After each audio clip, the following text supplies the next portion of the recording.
आज का खजूर का रविवार आप सबको बहुत बहुत मुबारक हो।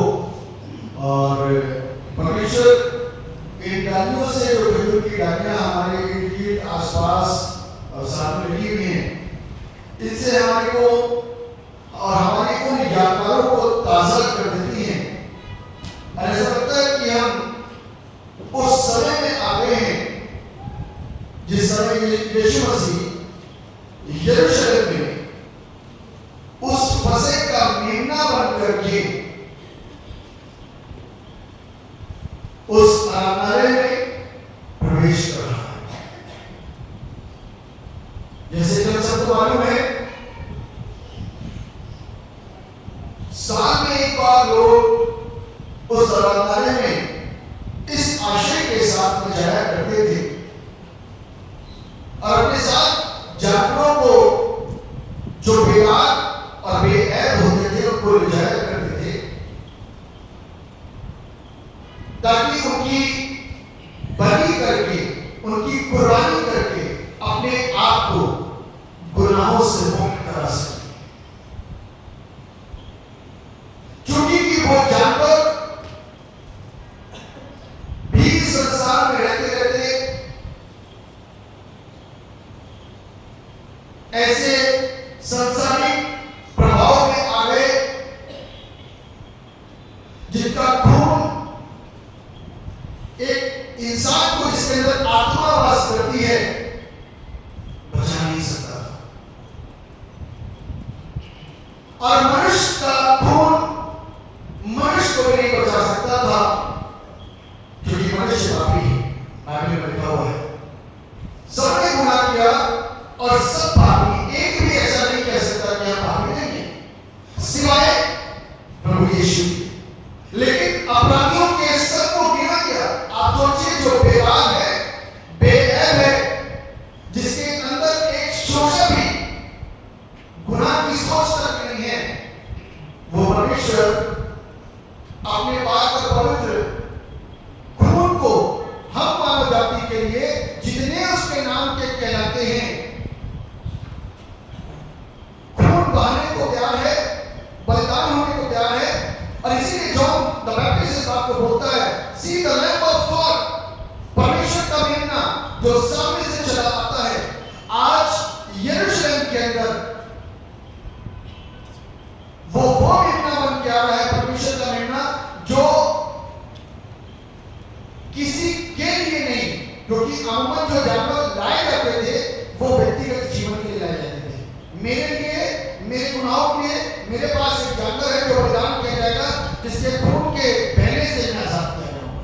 लेकिन यीशु मसीह गुनहगार नहीं था, तो वो जो मेमना बनकर के आ रहा है, परमेश्वर का मेमना, वो हम सब मनुष्य के गुनाहों को धो देने के लिए अपने रक्त को बहाएगा, ताकि हम और आप स्वतंत्र और आजाद किए जाएं।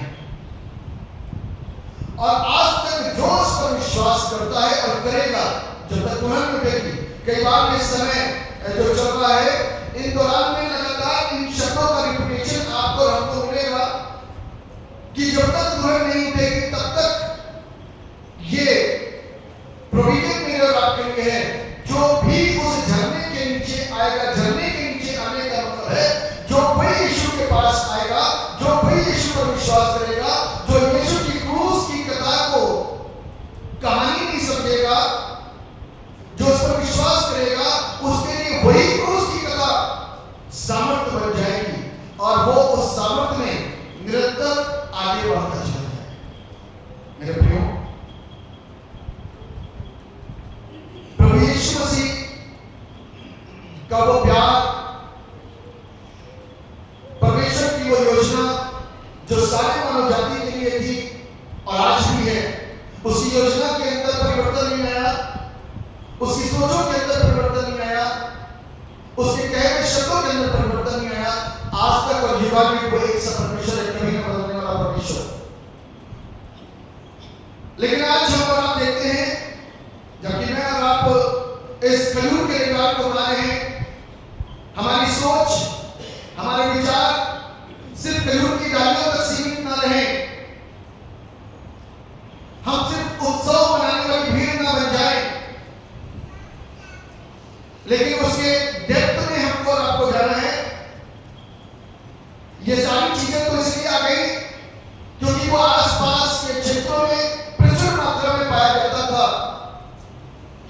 का पेड़।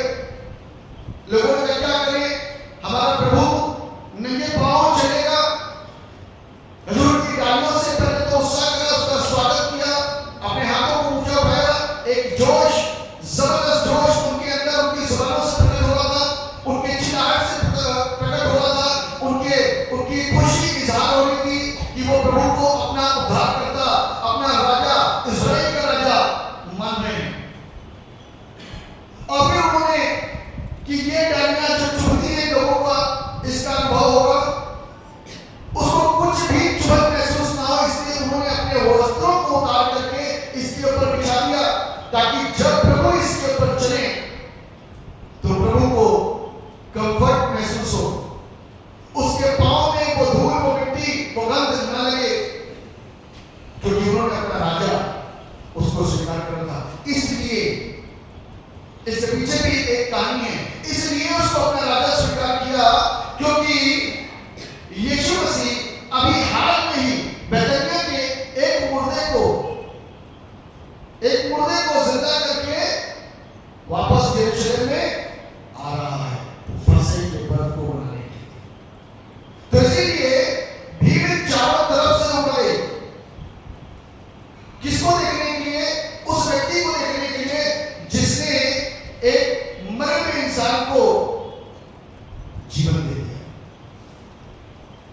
बैतनिया से तो भीड़ उमड़ ही नहीं थी, लेकिन आसपास के देश देशांतरों से जो लोग यरूशलेम में साल में एक बार आया करते थे अपने गुनाहों की माफी के लिए, बलिदान करने के लिए, वो भीड़ और अधिक मात्रा में बढ़ने लग गई, क्योंकि सब ये देखना चाहते थे कि मुर्दे को जिंदा करने वाला कौन है। और मुर्दा इस तरीके का मुर्दा कि उसको मरे में 4 दिन हो गए और तब उसको जिंदा किया गया, उसको कब्र में रखे हुए 4 दिन हो गए, तब उसको आवाज देकर के जीवित कर दिया गया। उसको देखने के लिए ये भीड़ उमड़ रही थी और इसलिए उसको अपना राजा स्वीकार कर रही थी कि वो हमारा राजा है। अब हमको हमारी तमाम समस्याओं से, हमको तमाम तकलीफों से और हमको तमाम प्रकार के जो हमारे ऊपर एक प्रशासन का प्रभाव होता है और उनका जो भी प्रेशर हमारे लाइफ के ऊपर है, उन सारी दबावों से, उन सारी परेशानियों से वो बाहर निकले। ऐसा राजा उन्होंने अपने लिए स्वीकार किया और इसीलिए जोर के साथ उन्होंने नारे लगाए, होशाना। अपनी खजूर की डालियों को बुलंद करते हुए, ऊंचा उठाते हुए अपनी आवाज को उसी अंदाज में, उसी भाव में होशाना के नारे लगाए, जिसका अर्थ है सेव अस, हमें बचा। इंसान किससे मांग करता? अपने से बड़ा ताकतवर, अपने से बड़ा बुद्धिमान, अपने से बड़ा समझदार।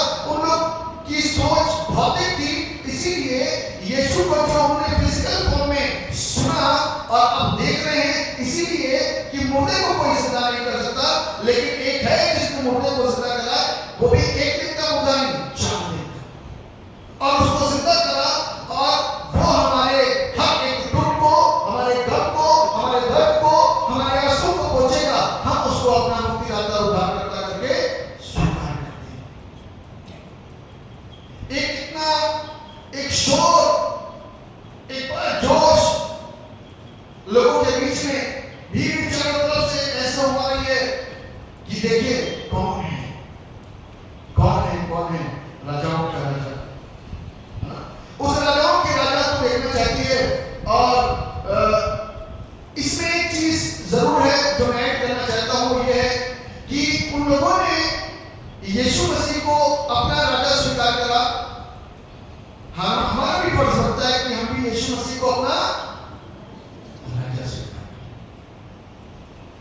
जिस तरीके से उन लोगों ने उसका स्वागत किया, मेजबानी करी, आदर किया, सम्मान दिया, उसी तरीके से हमें भी अपने जीवन से अपने परमेश्वर को महिमा, आदर, सम्मान देना है।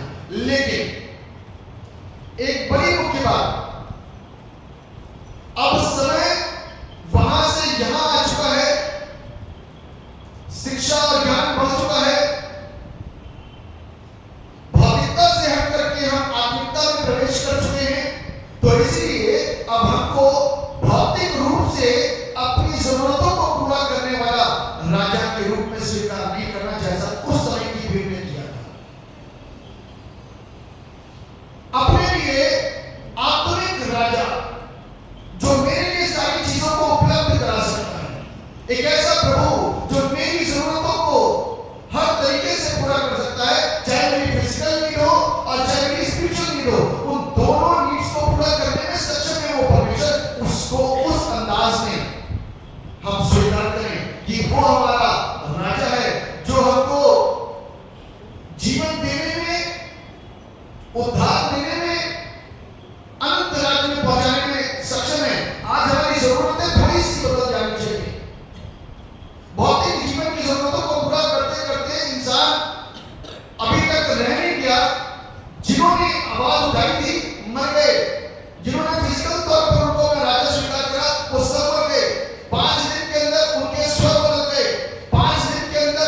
लेकिन मेरे प्रियो, आज मुझको और आपको थोड़ा सा परिवर्तन लेकर के आने की जरूरत है कि हम एक ऐसी भीड़ बने, एक ऐसी भीड़ में शामिल हो जो यीशु को जानती है,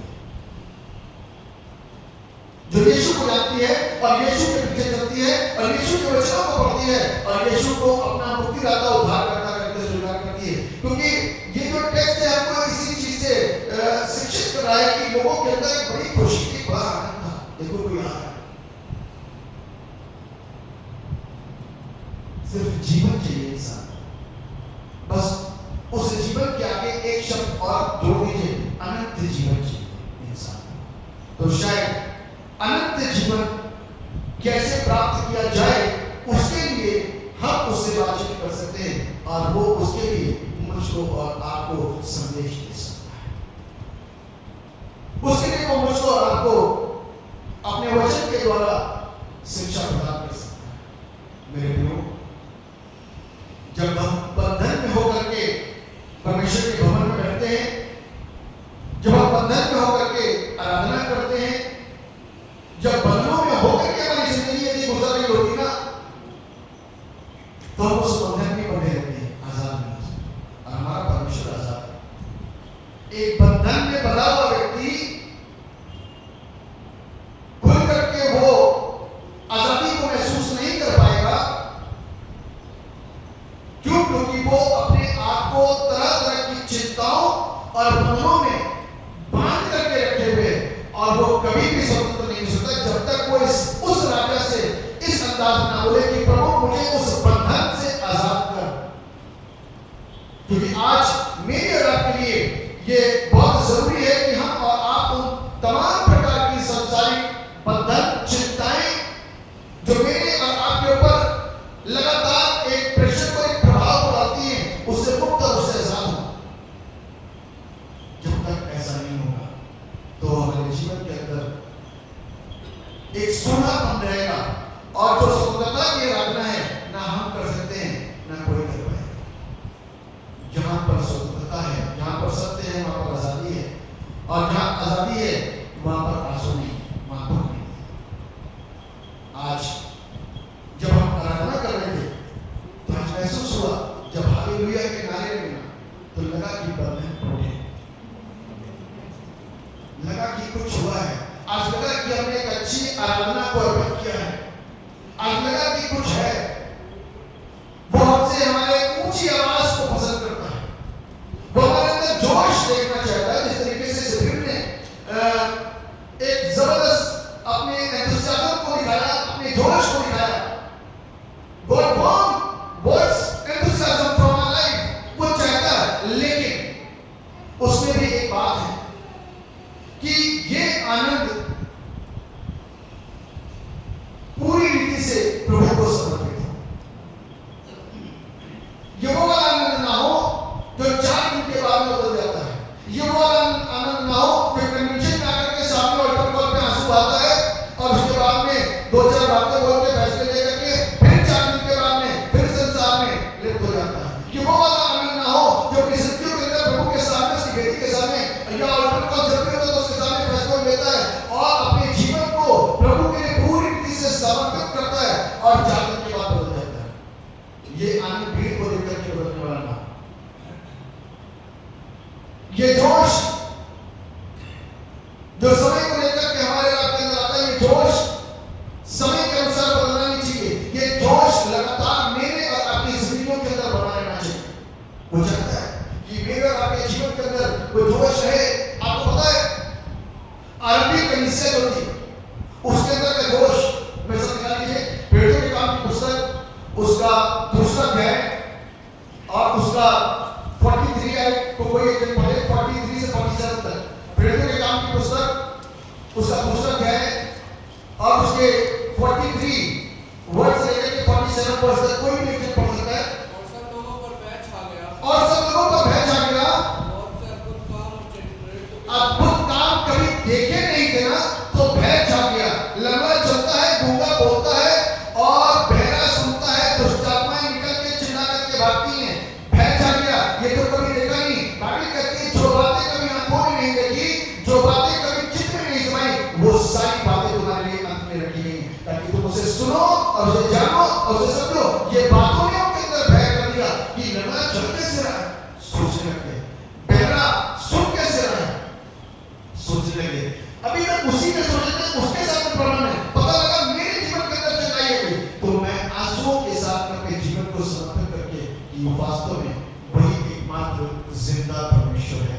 उसके अलावा ना तो कोई था, ना है और ना कभी, दो से बोल सकते हैं, ना तो कभी था, ना कभी है, ना कभी मैं। तो आजकल क्या हो रहा है, चिन्ह प्रेरितों के द्वारा प्रकट होते थे चिन्ह और चमत्कार प्रेरितों के द्वारा प्रकट होते थे और सब विश्वास करने वाले इकट्ठे रहते थे। ये एक बड़ी इंपॉर्टेंट बात है।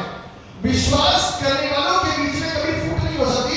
विश्वास करने वाले कैसे रहते थे, इकट्ठे रहते थे। मानो विश्वासों की चिन्ह ही है कि विश्वास करने वाले इकट्ठे रहते थे। आजकल क्या हुआ और उनकी सब वस्तुएं कैसी थी, साझा। किसको कहते हैं मालूम है? कभी हमने सुना है साझा चूल्हा, पंजाब में है ना, एक ही चूल्हा चल रहा है, सब खाना बन रहा है, मिलकर के बना रहे हैं, कोई टेंशन नहीं कि कहते इतने सारे खाने कैसे बनाएंगे, अरे मिलके बनाते हैं, मिलके खाते हैं, साझा।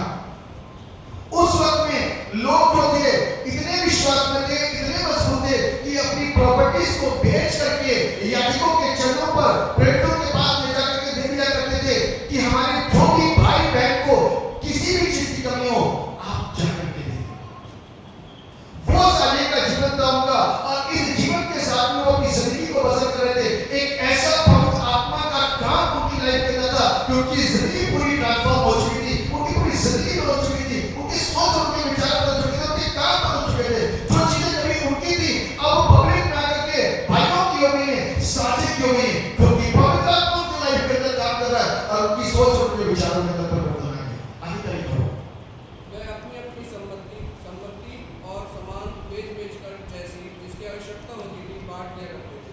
संपत्ति को बांट दिया करते थे। आपको मालूम है जब प्रभु यीशु मसीह जक्कई के घर में गए तो जक्कई ने क्या कहता मालूम है? कहता मैं अपनी आधी संपत्ति कंगालों को दे देता हूं और उसके अलावा जिससे मैंने कुछ लिया उसको चौगुना फेर देता हूं, चौगुना फेर देता हूं। आप ये सोचिए कि उसके पास बचा क्या? आधी संपत्ति तो उसने दे दी, बची आधी में से यदि उसने किसी से कुछ लिया उसको चौगुना फेरने का प्रॉमिस करा। सोचो कि उसकी लाइफ के अंदर जो झुकी लेने वाला है, जो प्रभावशाली मनुष्य है, आज उसके जीवन के अंदर सिर्फ एक यीशु की मुलाकात हो जाने से इतना बड़ा परिवर्तन। ऐसी भीड़ प्रभु को चाहिए, ऐसी भीड़ प्रभु पसंद करता है, ऐसे लोगों को प्रभु पसंद करता है, ऐसी आराधना को, ऐसे जोश को पसंद करता है। क्या आपको पता है कि पौलुस, पतरस, सिलास ये सारे जो जेल के अंदर पड़े हुए थे, जेल के अंदर भी आनंदित थे, जोश था, खुशी थी, और वो प्रार्थना करते, वो आराधना कर रहे थे, और आराधना करते करते प्रभु की उपस्थिति में आई, बंधन टूट गए, भूकंप हुआ। जहां पर कोई सोच नहीं सकता कि हम यहाँ पे जाके काम कैसे करेंगे, वहां पर दरोगा का जीवन ना सिर्फ उसका बल्कि उसके पूरे, फिर क्या हुआ? बपतिस्मा लिया। वेरी इंपॉर्टेंट, इस बात को ध्यान रखिए, क्योंकि this is a commandment of Jesus Christ. ये प्रभु की आज्ञा है कि जाओ जाकर के लोगों को चला बनाओ और उन्हें पिता, पुत्र और पवित्र आत्मा के नाम में बपतिस्मा दो।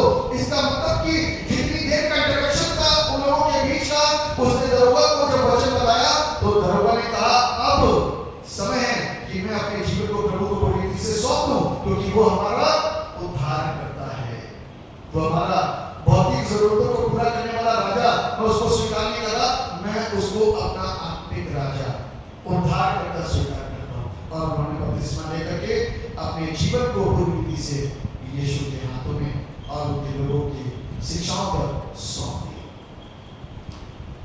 दूसरी बात, अपने जोश को हम प्रभु के लिए ही सेट कर रखिए। अपने जोश को सिर्फ प्रभु के लिए, किसी और के लिए। क्योंकि क्या होता है, ये भीड़ है, आपको पता है ये भीड़ जिसने होशना करने लगा है, सेवस अपनी आवाज को वहां तक पहुंचाया कि हमको बचाना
कीजिएगा, जय मसीह और प्रेज़ लॉर्ड करने वाला ये विश्वास, या अपने आप को हाई क्वालिटी का दिखाने वाला विश्वास है? मेरे प्रियो, जिस विश्वास की प्रभु आज मुझसे आपसे बातचीत कर रहे हैं ना, वो विश्वास है जो अंत तक स्थिर बने रहने की मुझसे आपसे मांग करता है। क्योंकि यदि मैं यहां पर सिर्फ इसलिए है प्रभु के साथ जुड़े हुए कि मर जाएंगे, उसके बाद देखा जाएगा जो कब मरने के बाद इसको क्या पता, लेकिन मरने के बाद में पता है उस धनवान ने चिल्ला चिल्ला करके बोला था तड़प रहा हूं, क्योंकि उसकी आत्मा उस जगह पर पहुंच गई थी जहां से वो वापस उस स्थान पर नहीं पहुंच सकती थी जहां पर लाजर था। तो इसलिए वो एक ऐसा उदाहरण मेरे रब की है जो मुझको और आपको सदा प्रोत्साहित करेगा और इस बात की शिक्षा देगा कि जीवन के बाद एक जीवन है, और मैं आप भी धार्मिक स्थलों में पहुंचते हैं, धार्मिक उन्माद मेरे रब के अंदर पाता है और धार्मिक रीति रिवाजों को पूरा करते हैं, तो उसके पीछे कारण और वजह सिर्फ यही है कि हमको कुछ अच्छा चाहिए। यदि आप पूछा जाए अनंत जीवन किसको चाहिए, स्वर्ग का राज्य किसको चाहिए, कितने स्वर्ग में आ जाएंगे, तो एक भी ऐसा नहीं होगा जो अपने हाथों को नीचे उठा करके नीचे रखेगा, सब अपने हाथों को ऊंचा उठाएंगे, क्योंकि अच्छी चीजें तो सबको पसंद है, लेकिन बुरा करके अच्छी चीजें कभी नहीं मिल सकती। उसके लिए अच्छा ही करना पड़ेगा, उसके लिए अच्छा बनना पड़ेगा। बुरा करके कभी भी हमने अच्छी चीजों को प्राप्त नहीं किया, इसलिए निरंतर और लगातार हमको अच्छा करना पड़ेगा। उस अच्छे को सीखेंगे कहां से? उसके लिए मेरे आपके पास में मार्ग है, वो बाइबल है, जिससे मुझको आपको अच्छा करने की सीख मिलती है, और उस सीख को जब मैं आप अपने जीवन के अंदर रिसीव करते हैं ना, तो मेरा आपके जीवन के अंदर मौका होता है बदलने का, चाहे तो बदलना है, चाहे अपने आप को एक संसारिकता के लिए दे दे। मेरे प्रिय बात ध्यान रखिएगा, हम और आप प्रभु में आ गए, धरती पर ये हुआ कभी सारी चीजें आ गई, लेकिन ये मुझको आपको स्वर्ग में जाएगी किसी को गारंटी नहीं। जब तक एनकाउंटर पवित्र आत्मा का मेरे आपके साथ में नहीं होगा, तब तक कभी भी ये मत सोचें कि हम और आप स्वर्ग के राज्य में प्रवेश कर सकते। पवित्र आत्मा का खुले दिल से स्वागत करना अपनी व्यक्तिगत जिंदगी के अंदर, खुले दिल से स्वागत करना चर्च की आराधना की है। मैं आपको मैं जानता हूं कि बहुत सारे लोगों को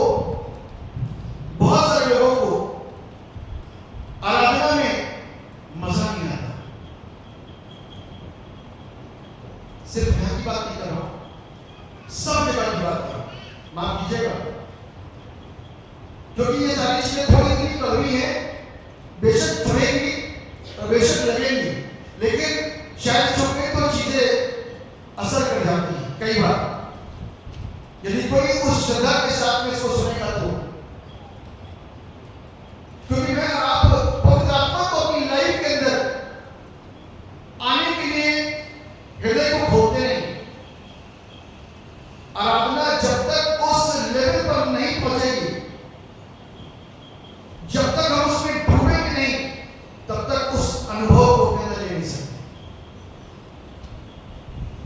और जिस समय वो अनुभव मेरी अपनी जिंदगी के अंदर आना शुरू हो गया ना, वो टेस्ट मुझको पता चल गया, तो वो मेरा मनपसंद खाना बन जाएगा, मेरा मनपसंद भोजन बन जाएगा, मेरी मनपसंद आराधना, परमेश्वर के भवन में आने का सबसे इंपॉर्टेंट मनपसंद चीज आराधना होगी। अरे चर्च में चलो, आराधना होगी, वहां पर परमेश्वर का गहरा अनुभव होता है।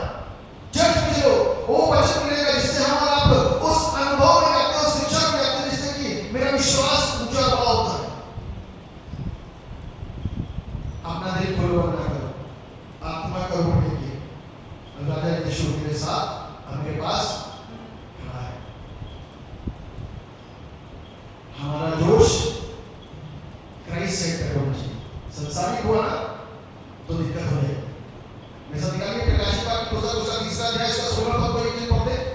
प्रकाशित वाक्य उसका तीसरा अध्याय उसका 16 पद, जिस किसी को मिले पढ़े। प्रकाशित वाक्य 3:16। इसलिए कि तुम गुनगुना है, हाँ, और ना ठंडा है और ना गर्म। हाँ, इसलिए कि तू गुनगुना है, ना ठंडा है ना गर्म है, इसलिए मैं तुझे अपने मुंह से उगलने पर अपने मुंह से उगलने पर, मालूम है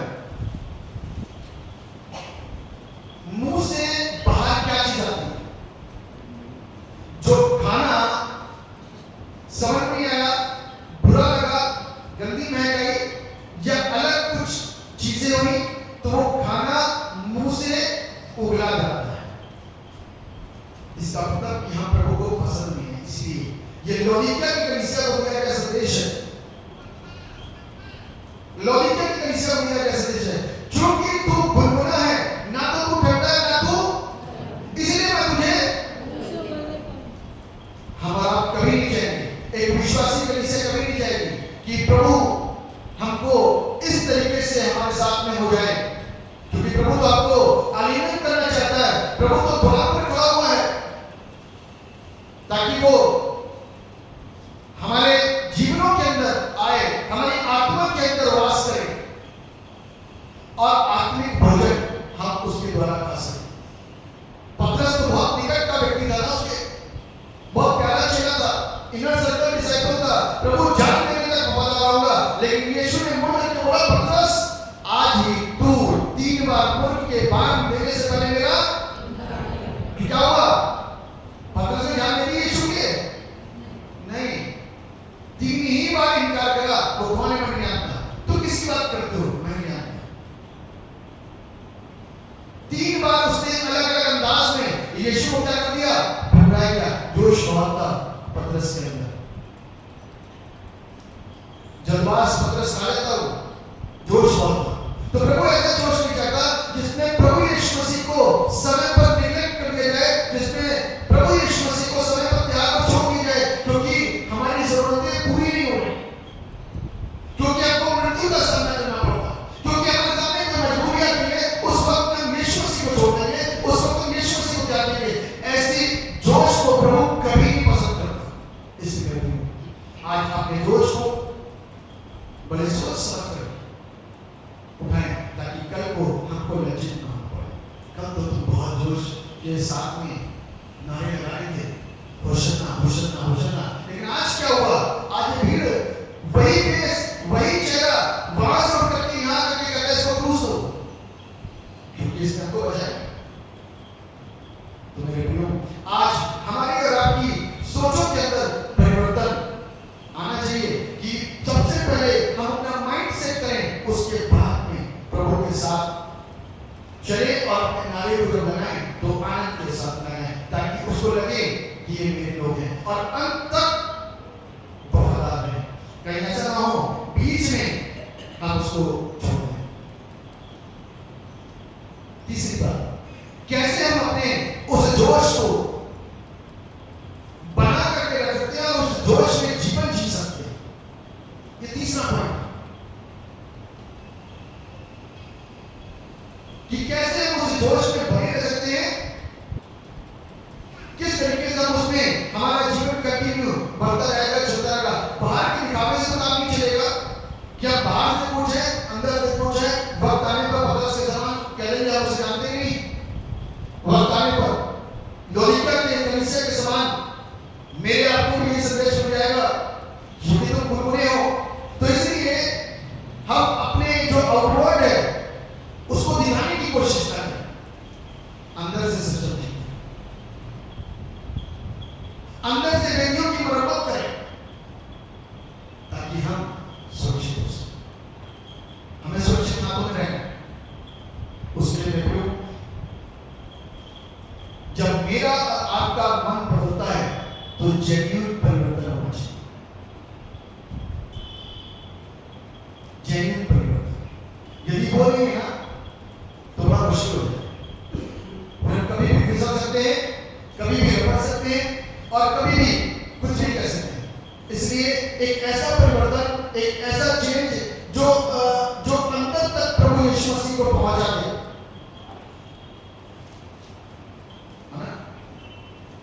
कि यीशु मसीह सिर्फ जुबान पर नहीं है, यीशु मसीह दिल में है, अंदर है, सोचों में है और कामों से प्रकट होता है। ऐसा कन्वर्जन, ऐसा परिवर्तन, ऐसा चेंज मेरे और आपके लाइफ के अंदर आना जरूरी है। जब ये परिवर्तन होगा, ये वाला मूवमेंट होगा, तब उद्धार मेरे लिए तैयार है,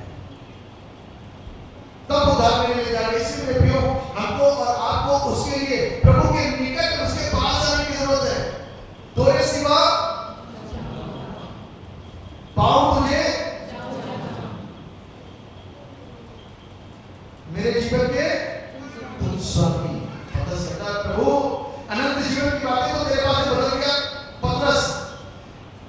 इसको भटकाने लगे ना, 3 बार नुकसान, 3 बार इसने प्रभु को मना करा कि मैं पहचानता नहीं कौन है, किसकी बातें कर रहे हो, इनकार किया 3 बार। और जब इनकार कर चुका तब प्रभु ने जैसे ही पलट के देखा तो पतरस फूट करके हो गया,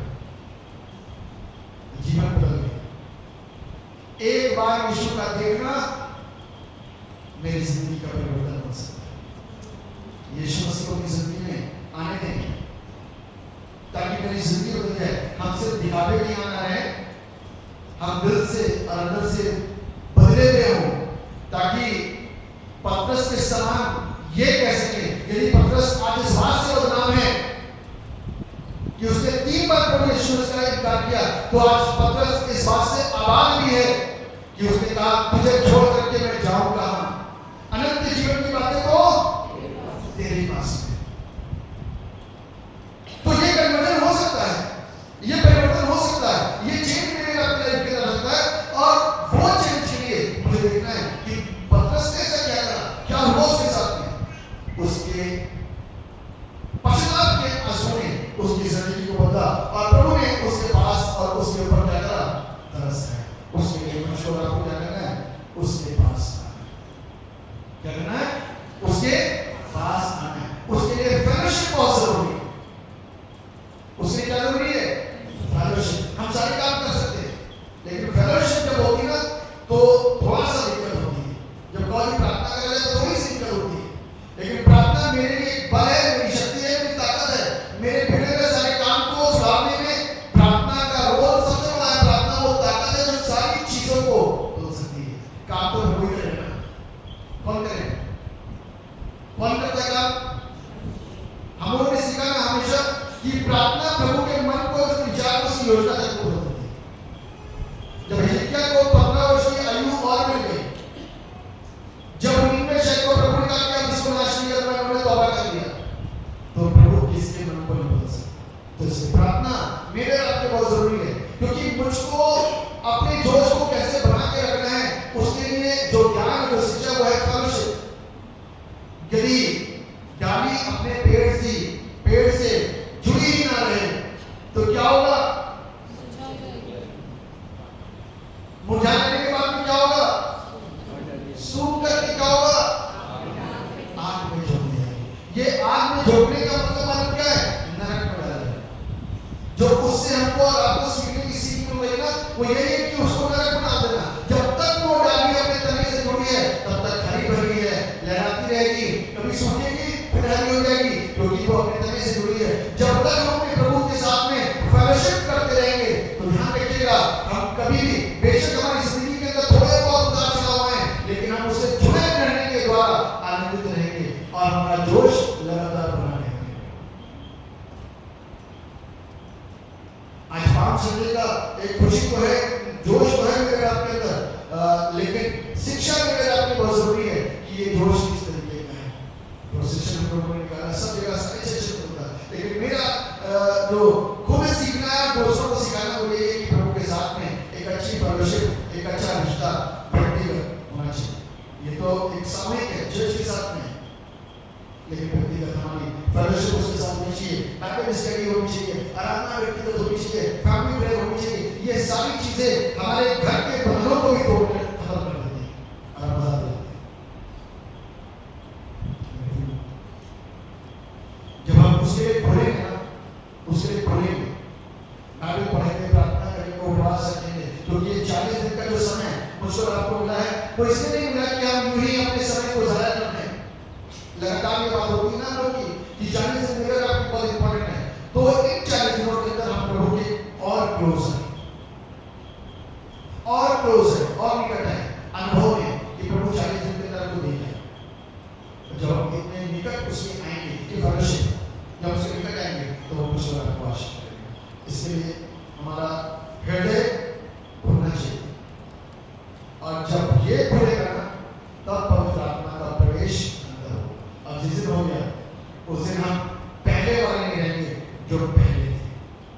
उस दिन सिस्टम अपने आप ऑटोमेटिक हो जाएगा, हम अपने आप बदलने शुरू हो जाएंगे। इसलिए परमेश्वर ने मुझको आपको सिखा रहा है, वो मुझको आपको शब्द यूनानी भाषा के 2 शब्दों का एक कॉम्बिनेशन ENN, और थियोस का मतलब होता है गॉड, एन का मतलब होता है पूरा। जब मैं और आप उस परमेश्वर को पूरी तरीके से जानेगा, समझेगा, तो उसका जोश कभी भी खत्म नहीं होगा। आमीन। इसी तरीके से हम अपने जोश को प्रभु चाहता है। पहला पॉइंट क्या बोला था? प्रभु हम सबके अंदर जोश चाहता है, लेकिन दूसरा पॉइंट बोला था कि जोश प्रभु यानी कि क्राइस्ट सेंटर होना चाहिए और वो हमारी दिशाएं भरनी होनी चाहिए। और तीसरा पॉइंट जो मैंने आपके साथ में शेयर करा वो यही है कि किस तरीके से इस जोश को बना करके रखना है, किस तरीके से अपने अंदर वो उत्साह को बना के रखना है। उसका कारण, उसका वजह यह है कि मैं और आप उसके साथ संगति में पास हैं। और एंथियोस, जब हम परमेश्वर से भरे होंगे, परमेश्वर में भरे होंगे, तो हमारा जोश कभी भी खत्म नहीं होगा। आप कभी भी कहते हो प्रार्थना करो, तुरंत चालू हो जाएंगे। जब आप कहो कभी भी प्रार्थना करो, कभी मना नहीं करेंगे। हर खुशी, हर आनंद मेरे पास में होगा, क्योंकि यीशु है। क्योंकि कौन है? यीशु है। जिसकी जिंदगी के अंदर यीशु है, उसके जीवन का आनंद उससे कोई छीन नहीं सकता। आमीन। उसके जीवन का आनंद उससे कोई, और उसके बाद जो ज्ञान आएगा, उसके बाद जो शिक्षा आएगी, उसके बाद जो चीजें आएंगी, वो परमेश्वर की ओर से। और वो कलीसिया के उत्थान के लिए, व्यक्तिगत उत्थान के लिए, परिवार के उत्थान के लिए, समाज के उत्थान के लिए भी हो सकती है। इसलिए एक आत्मिक व्यक्ति की आवाज जो उसके मुख से निकलती है, उसको भी हमको सुनना है और उसको सुनना है। तो परमेश्वर हम सबके बड़े करें। आज का दिन बहुत बहुत मुबारक हो। परमेश्वर हम सबको ब्लेस करें। बेशक हमने उनकी यादगारियों को बनाया, क्योंकि हमारे पास में कई लोगों की यादियां उपलब्ध थी हमारे शहरों में, हमारे देशों में, तो हम उसको मना लेते हैं। कई बार गाँव में क्या करेंगे,